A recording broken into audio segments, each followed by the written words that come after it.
This classroom is used for learning like any other, but you won't find science or math textbooks around here. These Inuit students are learning about land claims and the Inuktitut language. It goes to show that sometimes you have to be far away to learn more about home. Can we leave early? Tukisi? Understand? Thousands of kilometers from home, these Inuit students will spend the next year in Ottawa, learning about their culture, language, and history. I'm Christine Tutu, originally from Rankin Inlet. I'm Charlotte Kamenuk, originally from Igloolik. These are the faces of Nunavut's future. My name is Kayla. I'm from Rankin Inlet. I'm Justin Nakashuk from Penartung, Nunavut. My name is Nancy Akkak. I'm from Johaven. I'm Daniel Manning from Cape Dorset, Nunavut. For decades, their parents and grandparents have been negotiating with the Canadian government for greater control over their land. The struggle hit a milestone with the Nunavut Land Claims Agreement in 1993. The agreement gives the Inuit of Nunavut more power over resources and territory. Now they are making their own choices for their own future. It was very complex, and once it was signed, there was going to be a need for a lot of people who knew what was in the agreement to help with the implementation of it. Nunavut Sivuniksavut was born. NS, as it's known around the school, gives Inuit high school grads the chance to learn about their people's culture and political story.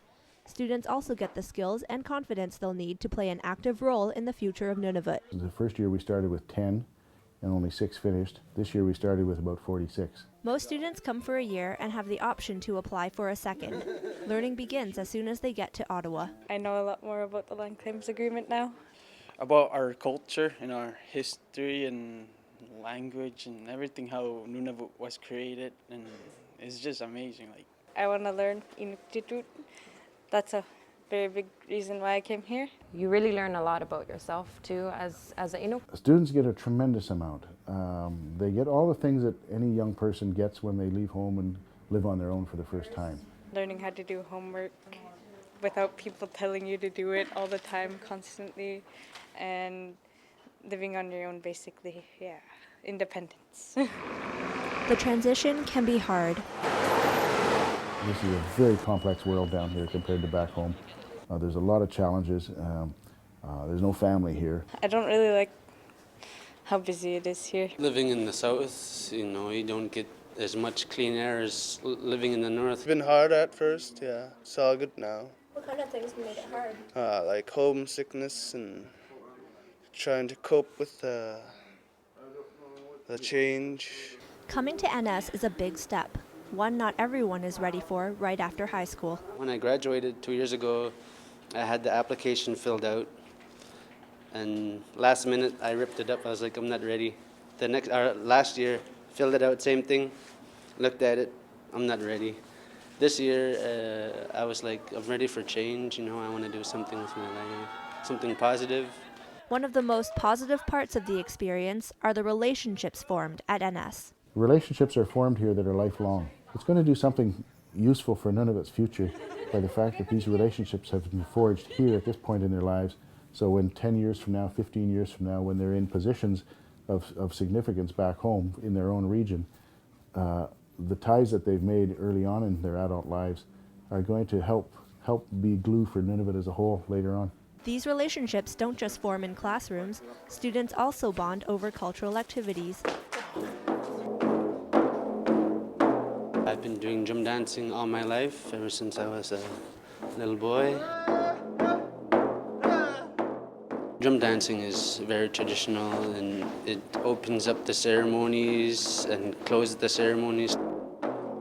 I'm thankful for my parents and my grandparents for teaching me how to live my cultural ways.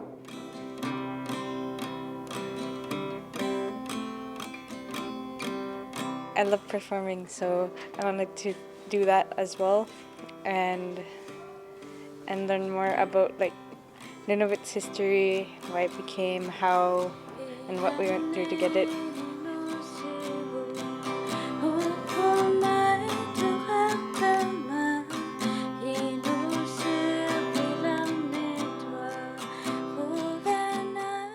Christine sings in Inuktitut. Her song is about how life can be difficult, but you have to keep moving on.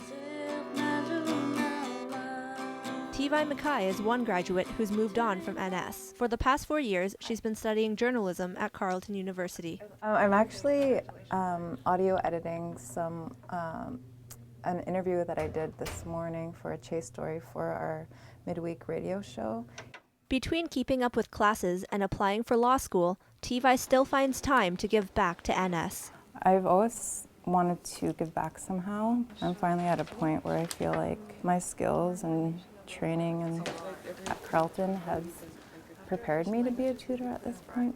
I just saw the opportunity and I took it, and it was challenging at first, but I think I know how to do it now. When they've reached the finish line, they know from their experience that they now have what it takes to go anywhere they need to in life for school or work, and they can survive and succeed. After Carleton, Tivai hopes to return home to Nunavut, this time as a journalist, telling the stories of her people and other Aboriginal Canadians. These youth are part of the generation that's going to help Nunavut regain its strength. Kaya Hashi has done just that. She's taken her skills to a new job back home. I am in Iqaluit, Nunavut right now. For the past year, she has worked at an organization that helps implement land claims for the Inuit people. Throughout the NS program, I realized my potential. I guess I felt a little more empowered to be able to come home to make positive contributions. The biggest impact is one we didn't have the foresight to plan for, but it's proven to be the most significant one, and that is the students' attitudes about themselves and about who they are as Inuit, collectively and personally. Whatever Inuit want to do with their life, NS is a good place to start because you learn a lot about yourself. Students leave NS with a whole new attitude from when they came. So it doesn't matter whether you want to work for the government or go off and be a musician or whatever. It's still a really good benefit. Students are better equipped and ready to make a change, wherever they end up. For the 25th hour, I'm Veronica Tang.